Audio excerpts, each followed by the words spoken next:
Good morning students. आज हम फिर से हाजिर हैं। मैं आरती शर्मा आपके सामने एक नया चैप्टर शुरू करने जा रही हूँ क्लास 12 का banking, commercial bank and the central bank. सबसे पहले आज हम लोग डिस्कशंस करेंगे कॉमर्शियल बैंक के बारे में और कल हम डिस्कशन करेंगे सेंट्रल बैंक के बारे में। सबसे पहले बात करते हैं कि कॉमर्शियल बैंक है क्या, क्या काम करता है, उसके फंक्शंस क्या हैं कॉमर्शियल बैंक के। तो कॉमर्शियल बैंक एक प्राइमरी यूनिट होता है, ये लाइक एक बिजनेसमैन की तरह काम करता है। अगर आपसे कहा जाए कि what do you mean by the commercial bank, तो कॉमर्शियल बैंक एक क्या है, प्राइमरी यूनिट है। एक प्राइमरी यूनिट है, ये लाइक किसकी तरह काम करता है मेरे बच्चे, लाइक बिजनेसमैन की तरह काम करता है। ठीक है, इसका जो मेन मोटो होता है, मेन मोटिव जो है वो प्रॉफिट को अर्न करना है। मेन मोटिव क्या है इसका, प्रॉफिट्स को अर्न करना है। ठीक है, अब ये प्रॉफिट अर्न कैसे करेगा, इसका मतलब कुछ ना कुछ काम करना पड़ेगा इसको। तो commercial bank is a primary unit just like a businessman, it's main motive of earn a profit. तो इसका मेन मोटिव क्या है मेरे बच्चे, प्रॉफिट्स को अर्न करना होता है। अब प्रॉफिट्स को अर्न करना होता है तो ये कुछ ना कुछ काम करता होगा, तो उन्हीं कामों को हम कहते हैं फंक्शंस। जैसे आपसे पूछा जाए कि कुछ कॉमर्शियल बैंक के एग्जांपल दीजिए, अगर मान लीजिए सपोज करिए it is the example of the commercial bank, option दे दिए हमारा, तो हमारा पंजाब नेशनल बैंक हुआ, SBI हुआ यानी कि स्टेट बैंक ऑफ इंडिया हुआ, कैनरा बैंक हुआ, ये सारे के सारे एग्जाम्पल किसके हैं मेरे बच्चे, कमर्शियल बैंक के हैं। ICICI बैंक है, HDFC बैंक है, ये सब क्या किसके एग्जाम्पल हैं, हमारे कमर्शियल बैंक के एग्जाम्पल हैं, जो कि प्रॉफिट पर्पस के लिए मार्केट में स्टैब्लिश किए गए हैं। ये पब्लिक की तो हेल्प करते हैं, साथ के साथ इंटरेस्ट भी इनसे चार्ज करते हैं। क्या क्या काम करते हैं, तो इसके दो काम हैं। हम इनके कामों को 2 पार्ट्स में डिवाइड कर सकते हैं। इसके 2 काम कौन कौन से हैं, पहला है हमारा कॉमर्शियल बैंक के फंक्शंस की बात करते हैं। तो function of commercial bank, commercial bank के 2 फंक्शंस हैं। पहला है प्राइमरी फंक्शंस, सेकंड है सेकेंडरी फंक्शन।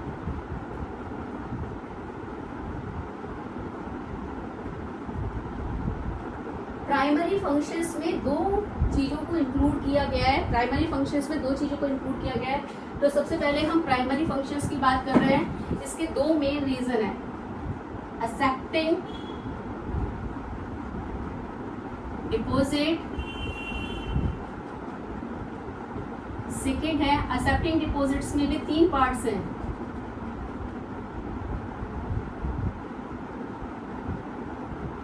पहला है करंट अकाउंट, करंट डिपॉजिट और डिमांड डिपॉजिट।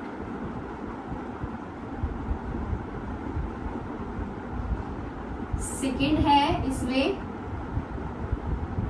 टाइम डिपॉजिट और फिक्स्ड डिपॉजिट।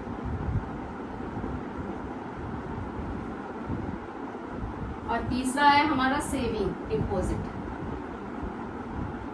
इस तरह से डिवाइड करेंगे मेरे बच्चे, देखने में भी अच्छा लगेगा। तो पहला जो फंक्शंस है प्राइमरी फंक्शंस में, पहला है accepting the deposit. Accepting the deposit is divided in the 3 parts. Accepting the deposits को हम 3 पार्ट्स में डिवाइड कर सकते हैं। पहला करंट डिपॉजिट्स, जिसका दूसरा नाम डिमांड डिपॉजिट्स भी है, टाइम डिपॉजिट जिसका दूसरा नाम फिक्स्ड डिपॉजिट भी है, और तीसरा है हमारा सेविंग डिपॉजिट। करंट डिपॉजिट्स की बात करते हैं, ये किसके द्वारा मेंटेन किया जाता है। करंट डिपॉजिट्स वो डिपॉजिट्स होते हैं जो कि बिजनेसमैन के द्वारा मेंटेन किए जाते हैं। इसमें बिजनेसमैन अपने अमाउंट को जमा कर सकता है और जब चाहे अपने डिमांड पर पैसे को विड्रॉ कर सकता है बाय दी चेक। यानी कि बड़े बड़े जितने भी बिजनेसमैन होते हैं वो इस तरह के अकाउंट को मेंटेन करते हैं।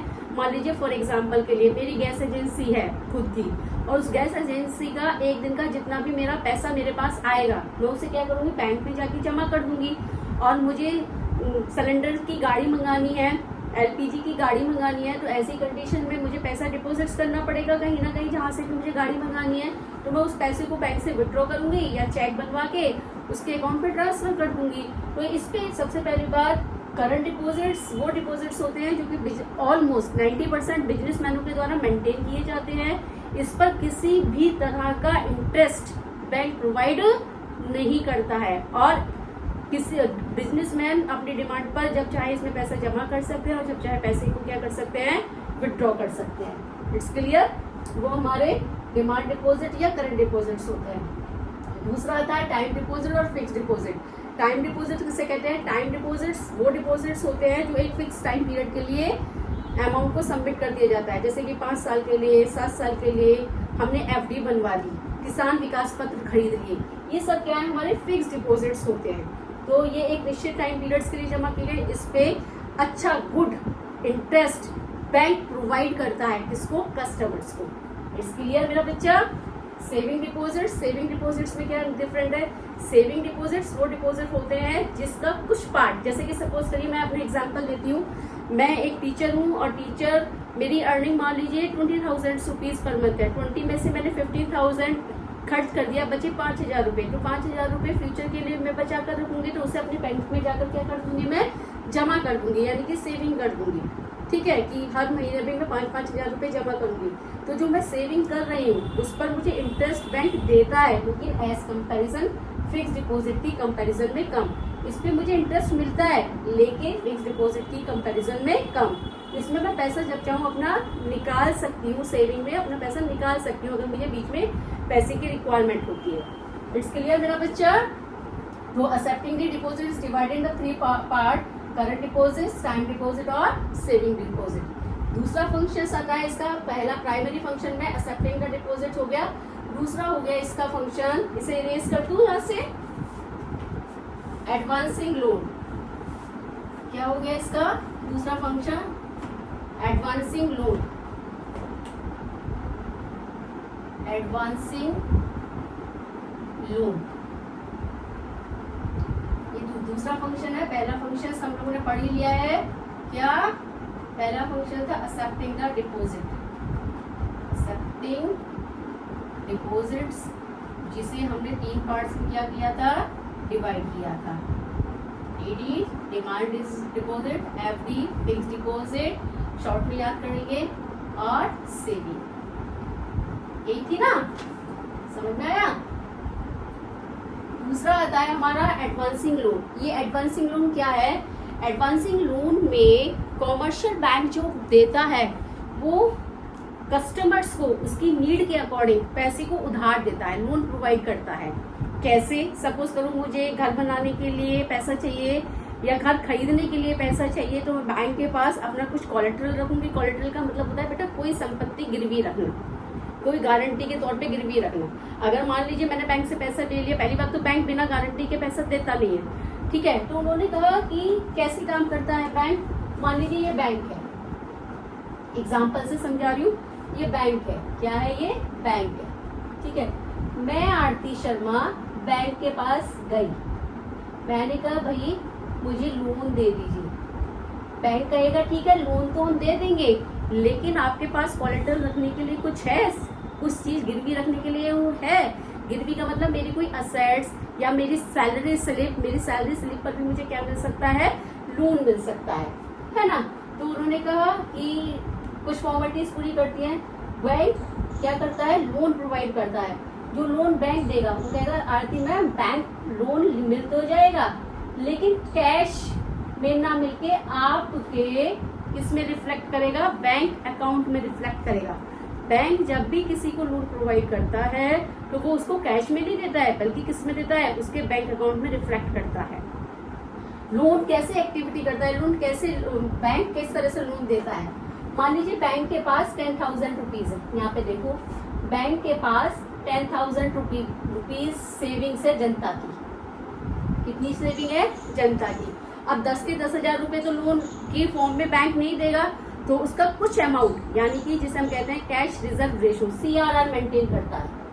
CRR कह लो, CRR मेंटेन करता है बैंक। ये CRR क्यों मेंटेन किया जाता है? CRR इसलिए मेंटेन किया जाता है, अगर मुझ जैसे पता नहीं कितने बंदे होंगे जिन्होंने बैंक में पैसे जमा कर रखा होगा, अगर उन्हें नीड होगी तो वो बैंक से पैसा निकालने आएंगे या नहीं आएंगे? जब बैंक से पैसा निकालने आएंगे तो क्या करेंगे, तो बैंक ने बैंक अपने पास्ट एक्सपीरियंस से ये जानता है, मतलब भाई बैंक जब काम कर रहा है तो वो अपने पास्ट एक्सपीरियंस से ये जानता है कि सभी लोग अपना एक साथ पैसा विड्रॉ करने नहीं आएंगे। मान लो 50 लोगों ने अगर पैसा डिपॉजिट किया है तो उसमें से ज्यादा 10, 12, 14, 15 लोग ही पैसा विड्रॉ करने आएंगे, बाकी का पैसा तो बैंक के पास ही रहेगा और जरूरी नहीं है कि वो सारा पैसा विड्रॉ करने आए। तो ऐसी कंडीशन में क्या करता है बैंक, 10,000 का मान लीजिए, ये कौन कहती है, सेंट्रल बैंक मतलब कहती है कि आपको इतना CRR मेंटेन करना जरूरी है। RBI, reserve bank of India कहती है कि आपको इतना CRR, कॉमर्शियल बैंक से रिजर्व बैंक ये कहता है कि जितना भी टोटल सेविंग है उस टोटल सेविंग का आपको इतने %, यानी कि उन्होंने कहा कि 10% आपको CRR मेंटेन करना है। तो 10,000 का 10% कितना हुआ मेरे बच्चे, 1,000 रुपए। ठीक है, 1,000 बैंक को, कॉमर्शियल बैंक को अपने पास रिजर्व रखना पड़ेगा। बाकी का जो बचा 9,000 रुपए, इस 9,000 रुपए को बैंक लोन की फॉर्म में क्या कर सकती है, आम जनता यानी कि मुझ जैसी, आरती मैडम को लोन चाहिए तो मुझ जैसे लोगों को लोन दे सकती है। लेकिन बैंक साथ के साथ ये कहता है कि मैडम कुछ गारंटी के तौर पर कुछ दीजिए, और इसके बदले में बैंक हम लोगों से क्या चार्ज करता है, इंटरेस्ट चार्ज करता है। तो जो इंटरेस्ट चार्ज कर रहा है बैंक, हमारी सेविंग्स पर भी बैंक हमें इंटरेस्ट देता है, लेकिन अगर वो हमें लोन दे रहा है तो वो उस लोन को, उस पर इंटरेस्ट चार्ज करेगा ही करेगा। तो ये एक तरह से बैंक की क्या होती है मेरे बच्चे, इनकम होती है। तो इस तरह से बैंक एक्टिविटी करता है। एक बार और डिटेल में बताते हैं कि किस तरह से बैंक एक्टिविटी करता है। ठीक है, एडवांसिंग लोन में बैंक किस तरह से काम करता है, एक बार फिर से समझो। ये बैंक हो गया, ये आम जनता हो गई। आम जनता बैंक में गई और उन्होंने बैंक में पैसे जमा करा। हम जैसे पता नहीं कितने लोग होंगे जो बैंक में पैसे जमा करते होंगे, सेविंग की फॉर्म में, फिक्स डिपॉजिट की फॉर्म में। तो बैंक में जाके पैसे जमा किया, बैंक के पास हो गया मान लीजिए आम जनता का 10,000 रुपीज। ठीक है, अब 10,000 में से ये बैंक, कौन सा बैंक, कॉमर्शियल बैंक, चाहे वो RBI है, वो हमारा SBI है या पंजाब है या कैनरा, कोई भी बैंक, ये कितना % रिजर्व मेंटेन करेगा, 10%। आप कहोगे मैडम 10% ही रखना जरूरी है।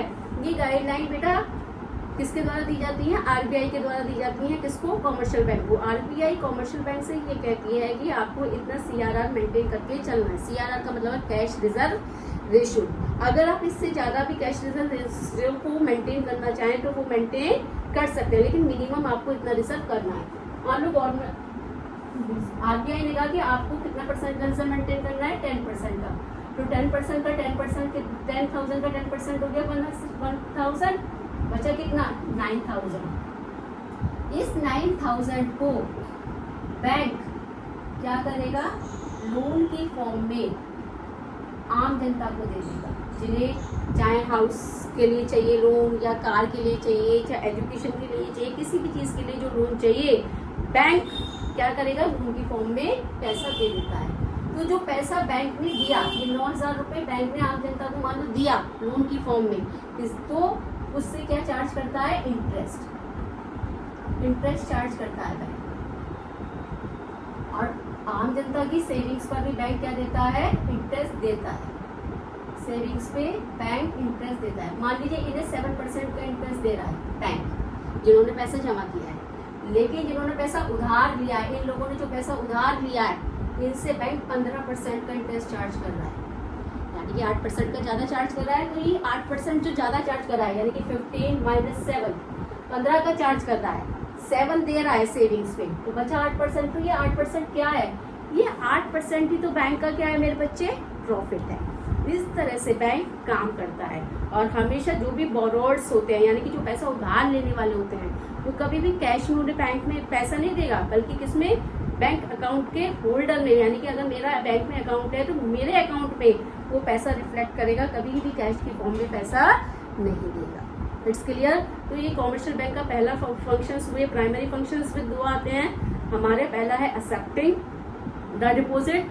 एक्सेप्टिंग द डिपॉजिट्स को हमने 3 फॉर्म्स में डिवाइड किया था, DD, FD और सेविंग। DD मतलब डिमांड डिपॉजिट्स, ठीक है, जिसे हम करंट अकाउंट भी कहते हैं, डिमांड विड्रॉ इन डिमांड पे। फिक्स डिपॉजिट जो एक फिक्स पीरियड के लिए फिक्स होगा, और सेविंग्स हमारी सेविंग्स है ही कि हर महीने मुझे इतना इतना बैंक में पैसा जमा करना है, ठीक है, जिससे कि मेरा पैसा जुट जाए। उसके बाद एडवांसिंग लोन हम लोगों ने डिस्कशन किया, ये थे हमारे प्राइमरी फंक्शन। अगर हम सेकेंडरी फंक्शंस की बात करते हैं तो बैंक के सेकेंडरी फंक्शंस क्या है, बैंक इसके अलावा क्या काम करता है। तो सेकेंडरी फंक्शंस में बैंक के काम है, इसे रेस कर दो।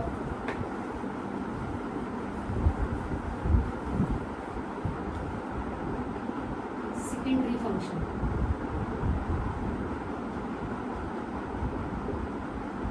सेकेंडरी फंक्शंस में बैंक बहुत सारे काम करता है, जैसे payment, electric bill, electricity bill, mobile recharge,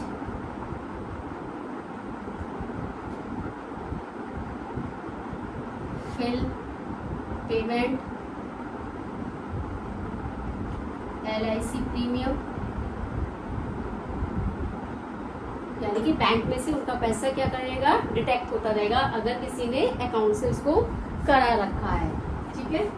payment,